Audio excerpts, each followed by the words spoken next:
welcome back to another video on the channel. Today we're back on GT Sport and we're back with today's Daily Race C, driving at Suzuka in the Group 1 cars. First of all, with this video today we're going to go through a very quick run of my lap that I did for the qualifying.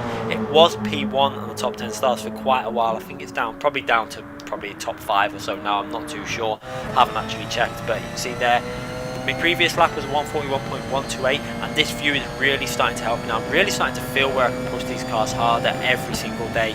So this lap you can see going down into 5th gear for this corner, then 4th gear late on, down to 3rd gear as we approach the apex, trying to clip the apex on the end of that corner, you can see there, down into 5th gear for this first part of the corner, then 4th gear for the second part, and then just be on the accelerator all the way into this corner and just very late before down to 3rd gear there. And then early upshift into 4th gear just to stop any understeer building, and again don't rev out 4th gear too much through that corner. Early upshift into 5th really just to stop the understeer building, again slightly behind the Ghost at this point, attacking these two right hand corners now. You can see really attacking the apex that corner, down into 3rd gear, and again on the power as early as you can to build the momentum up this bit of track now. Then into the tight hairpin, down into 2nd gear. I actually turned in a little bit too early for this corner and had to be a bit patient before getting on the throttle. Probably lost a little bit of time there, but the previous lap I did very poorly on that corner, so it's not, I'm pretty much level with the Ghost now, so caught up a bit of time to the Ghost but lost overall. Down into 4th gear for this really fast left hand corner through Spoon, and then early upshift into 4th gear. I advise doing that, it lets a hybrid kick in and you gain so much on acceleration. Look at the Ghost behind, did that in 3rd gear with that Ghost, and so far the lap probably lost about 10th or 2, but it's going okay. You can see flat out now through the 130R, no need to lift in this Group 1 car, it's flat out all the way, and then braking just before the 100 board on the left hand side, down into 2nd gear, attack the apexes really hard as you can. You can cut the last part of that very slightly, and then stay to the right hand side for the shortest route possible to the finishing line, and a 140.9. That is my best lap I've ever done in the Group 1 cars, and there was potential to get another 2 attempts off that. It really is showing the benefits of using this view now. So put myself obviously into P1 for the first race I did. I'm just going to go through some strategy for this race. We're not going to show the whole race, I'm just going to show sections of the race, because pretty much starting from pole and really starting to get used to this view is really helping me out. You can see on that lap, I think my previous best from the cockpit view was a 41.5 or 4 previous that, so gained half a second from my previous best lap, and it really, I mean, it's such a massive help for Group 1 cars specifically because in the cockpit you can't see any apexes. So I'm really looking forward to getting to some other tracks in the Group 1 cars like the Nürburgring, because I was already strong in that track anyway, and now obviously being able to push these a lot harder. So really happy with the lap that I did in this Porsche, and it was the top. I think Thomas might have actually beat my lap when I did check earlier on today, so I was down to P2, but I'm guessing I'll be in the top 5 still with that lap. But you can see starting the race, wanted to go very aggressive from the start and try and lose the slipstream straight away. That was the aim, to try and break the slipstream from Burrs behind me. Also a very fast driver, but I felt confident I could get out of this slipstream fairly quickly now that I use this view. I have noticed since I've been using this view I'm so much faster in race conditions. You can see they're being really aggressive through the corners. I'm trying to go really aggressive on this outlap just to try and build the gap up and get myself some distance. You can see didn't take that corner particularly well, actually lost the 10th or so there where I had to back off the power, trying to be a bit too aggressive. Down into 5th gear, attacking the apex again, and you can see Bears following just about 6-7 turns behind, and got on the power too early there, just about saved it, a massive moment, but managed to save the car and still remain in the lead, just 4 attempts ahead. But everything's okay at the moment. I know that as long as I can just pull away, you can see gaining out of every corner now and really getting on the power as early as I can and trying to break the slipstream. If I can get him out the slipstream after a couple of laps, I can then concentrate on doing some short shifting. Obviously this first lap I'm not really worrying about short shifting too much, just trying to build that gap up and give myself a little bit of a comfort zone so I can just start backing off and short shifting my way around the laps, because fuel saving in this car is fairly important. You can save quite a bit of fuel in this car. You can see attacking this corner, flat out, miss the apex there because I was actually looking in the mirror to see where Burrs was rather than looking at the track. But going through this corner, this is one of the corners that's so much easier now, because obviously when you're in the cockpit view with this car, you have the pillars on the front windscreen that totally block the view of the apex. But now using this view, you can see them apexes 100% and totally clearly. So it's just so much easier to drive, and much more enjoyable, to be honest. I can really attack the corners and push, and you can see already broke that slipstream, got the gap over 1 second, and now I just need to push a little bit harder just to try and build a little bit more of a gap up, and then we'll start doing some short shifting, obviously, to save fuel for the pit stop phase. I'm not going to show every single lap in this race because I don't think, you don't want to be watching just constantly driving around on the but I just wanted to show you the difference that this view makes for a car like this. It really is important. A lot of people say the immersion. I understand the immersion of using the cockpit view, but when you can see the difference in your lap times as much as I can with this car now, it is such a big deal. Gaining over half second. I think actually the fastest lap in the race was quite a bit faster than what I did last time I raced this track. We'll go back and have a look at that. I think last time I did this race, it was 43.1 was my fastest lap. When I had obviously changed the tyres, and I was racing Pump1Q then, who was a very fast driver also. And obviously I think that was with fresh tyres when I pitted. So we'll have a little look at the first lap with obviously the full fuel now. You can see the gap building and building to bears behind you. Can't keep up with myself at the moment. 1.5 seconds ahead. I'm really trying to push hard again on this lap, just trying to build that gap up and make sure I've got the ability to start saving fuel then. I'm not sure if he was saving fuel straight away. It's possible he started saving fuel once he was out the slipstream, but I just wanted to push a little bit harder. Still doing some short shifting, as you can see, coming out that corner very early up to 4th gear. I find that helps really because it stops it on the steering too much and you just keep a nice smooth line. And a 43.1 straight away from the go. So you can instantly see that it's definitely improvement, already matching the times that I did last time I raced this track in this car, and that's with full fuel. So now I'm just going to concentrate on saving some fuel. You can see putting that mixture into 2 because I need to make sure that when we get to the pit stop phase, no one can undercut me by just saving massive amounts of fuel. So I'm going to do some quite extreme fuel saving now into fuel mixture 2 and short shifting. So this car is fairly competitive anyway in fuel mixture 2 through the section, like the first section there where it's twisty. You're not going to lose massive amounts. You will lose a little bit obviously, but not stupid amounts. And you can see again into 1 mixture now for when we get onto this little bit of straight, and just do some short shifting. So paying attention to that delta between myself and Bears, just making sure he's not getting too close. And you can see, making sure I get a nice smooth line through that corner. I probably did that corner better there than I did on the actual qualifying lap. And we're going to skip through to the end of lap 5 now. So, sorry, yeah, the end of lap 5. So the final lap before we pit. Going to jump onto lap 6. You can see the laps have been fairly consistent. 43 still, 43.4 the last lap.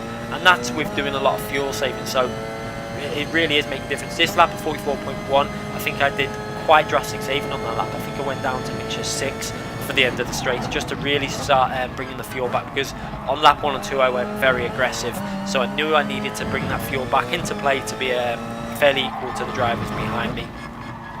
I think also Bears had obviously made a mistake somewhere because he's dropped down to P3, so possibly lost it on one of the tight corners. I've gone too aggressive into a corner like turn 1 or something, but he's actually now in P3, and we've got the driver that was behind us in the Nürburgring Grand Prix race that I showed the other day. He was in the Citroen, but over 4 seconds ahead now.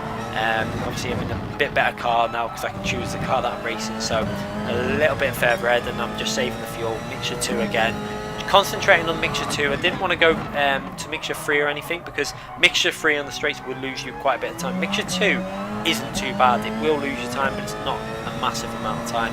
And you can see I've got reasonable fuel still left there. I've got enough fuel to probably do another 2 laps after this if I wanted to. I think that you can get away with doing this race without pitting if you really wanted to. If you found yourself in a position where you lost some places at the start of the race, I think it would be possible to do a no-stop strategy here, but the tyre wear would be an issue. That's one thing you'd have to be careful of obviously looking after the tyres through the first section. So you can see on that lap then, made a mistake going onto this back straight and lost about a second because I couldn't get on the power. I didn't risk flooring it. I just decided to upshift early into 5th on the curb just to make sure I didn't lose any the rear end or anything, but still over 3 seconds ahead of P2. I'm going to go in the pits and let's have a little look at the different levels of fuel as we go in the pits. You can see I'm on 29%. Graham behind me comes in the pits with only 17%, so got 12% extra fuel to him and 3% more than Bears. So you can see that that fuel saving really did work during that phase and kept a reasonable pace. Done a really good job with the fuel, and now I decided to go a little bit more aggressive now, obviously just because I wanted to get one fast lap in to compare it to how it was when I last raced this track. So out lap obviously going to go fairly aggressive because straight away when I come out of the pits, I noticed that P1 and 2 hadn't pitted, and at this phase, because I could see that the no-stop strategy was a possibility, I was thinking, God, this could be an issue here, because P1 is quite a bit ahead. P2 looks like, obviously, I'm going to get him no matter what, because he's going to struggle massively, but I thought that P1 at this phase was going to be no stopping, so I'm going quite aggressive now, and I wanted to obviously make sure that if P1 was going to stay out, I could catch him. I wasn't going to take it easy, so you're going to see fairly aggressive drive now as we're going to home in on P2. You can see he's obviously struggling with them tyres and getting really aggressive through there, nearly losing control of the car. Because I'm getting really, I was getting a little bit panicky to be honest. I was thinking, if they're not going to pit, this P1 could be very close, because I've only got 4 or 5 laps to do this in, and he's quite a way ahead. So it's going to be interesting. This see P2 driving reasonably well, but I can see that he's starting to struggle a lot, and he's obviously not got the grip on the side. Look how much I can go through the corners faster than him. Obviously through the straights it's not going to make a massive difference. Obviously same power cars, exact same car he's in. He's going to try and break the toe, but I don't really think there's not really much point of him doing that, because I'm going to get him eventually anyway. So I'm just staying behind. He breaks a little bit late into this corner. You can see he breaks too late. I go nice and tight on the apex, give him a bit of space on the inside, but I've got that moved on, and I've moved myself up into P2, and also P1 has pitted, and that really did shock me. When he went in the pits, I was quite surprised. I thought that he was going to be staying out, but managed to get myself into P1 again, and over 5 seconds clear of Bears. He's got past Gran, nearly 6 seconds clear, and now I'm going to push really hard on this lap, just to see what I can do in race conditions. Wasn't a perfect lap, but it's going to show the difference, quite a big difference now.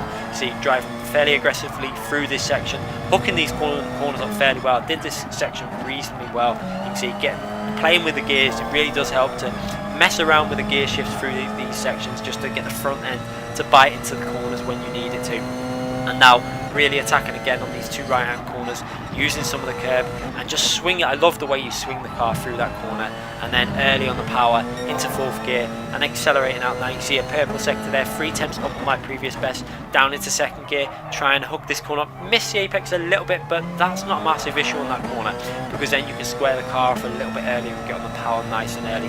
So you can see now, you can see I'm really revving the gears out a lot more than what I was in the earlier laps. You can see, before I was short shifting a bit, but now I'm being really aggressive and using that curve on the right hand side. I'm really risking it on this lap, because I wanted to see what sort of lap I could pick up on the power nice and early there. And you can see already on this lap gained over 4 tenths from Bears in P2, so doing a very good job on this lap.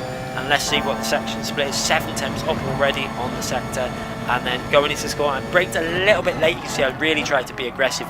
Missed the apex. I would have rather have gone over the green bit of Astro. Got on the power nicely on the second part though, so picked up the throttle really early and stayed over to the right hand side just to see what sort of lap time I could get. And a 42.1, I was really happy with that, and that shows the difference. We're going to jump on to the end of the race now. You can see lap 9, I backed off a bit. Obviously had to do some fuel saving then, because I used up a lot of fuel with that one lap. It does make a difference when you've been fuel saving. The fuel just drops down as soon as you drive it aggressively. You see a 43.1 on the next lap, I think it was, but still a good lap. And I've got myself over at 7 seconds clear now, nearly 8 seconds clear at this point. And then going over the line on this lap, another 43.5. Obviously the tyres are starting to fade a bit now. You can see the wear that I've took out of them from driving that aggressively, and it really does make a difference. When you drive aggressively, the tyres do wear a lot on the front end of this car, of this track. But now I've got plenty of fuel left, so just going to drive it reasonably aggressive but not push too hard. I don't want to make an error, so just keeping it nice and tidy, not being too aggressive on the curbs. You can see I'm going to give some of the curbs a little bit of space. I don't want to risk on the exits of curbs, losing control of the car and losing this, quite dominating win at this point. You see over 10 seconds clear. Looks like Bears has actually had some sort of issue. I don't know if he's lost control of the car, but he's dropped massively down. We was 8 nearly 9 seconds clear, and I think he's dropped it on the first, possibly the first corner gone too wide.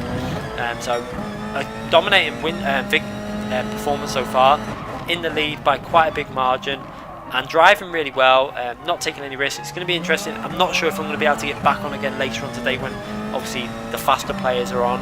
Hopefully I can, but I'm not too sure. It depends what practice I can get done. I've also got myself reasonably well into the top 10 stars on the Nations race for this track. It's such a shame that I didn't do the Nations a bit more, from the start. I think I could have had a chance of getting in that top 24 race, and this track would have been such a strong track for me in that Megane. But I've managed to get a 206.4 in the Megane, and there was still time left in it. So I think my maximum for the Megane, if I really hooked up, would be a 206.1, and just a couple of attempts behind Lightning's time. I think it'd be like 3 attempts behind Lightning's time. But coming to the end of the lap, plenty of fuel left. You can see got 3% fuel left, so no real issues with the fuel by the time I get to the finishing line, and 17 seconds in the lead. So a really good win, and I'm really happy with the difference it makes with the Group 1 cars. That view, it does make such a massive difference, because I've only driven the Bugatti Group 1 car since changing to that view. I've never really gone back. I've not been back in the Porsche, and the difference with the Porsche with the view change is such a huge difference, because you can just see everything now. You don't realise how restricting it was before, when you just couldn't see any apexes of corners. So really happy with that, a confident win, and hopefully I can keep improving like this, because I'm starting to see now within the top 10 stars. I was P1 up to quite late on in the day. I'm not too sure where I'll be now, but it'll be interesting to see if I stay within the top 6 or 7 positions in that top 10 stars by the end of the night. And if I do, that shows a massive improvement. So looking forward to season 3. Season 3 in the FIA could be a very good one. I'm going to really try and push both the FIA Nations and the manufacturer as much as I can. Obviously, time's a bit of an issue, but I'll do my best, and hopefully I can keep improving the way I am, because I'm starting to feel where you can push a little bit harder now, and it's interesting to see the difference. Anyway, hope you enjoyed the video. Make sure you subscribe to the channel if you haven't already subscribed. Click that notification button so you don't miss any future videos. I do upload it every day as much as possible. Thanks again for watching. I'll be back very soon.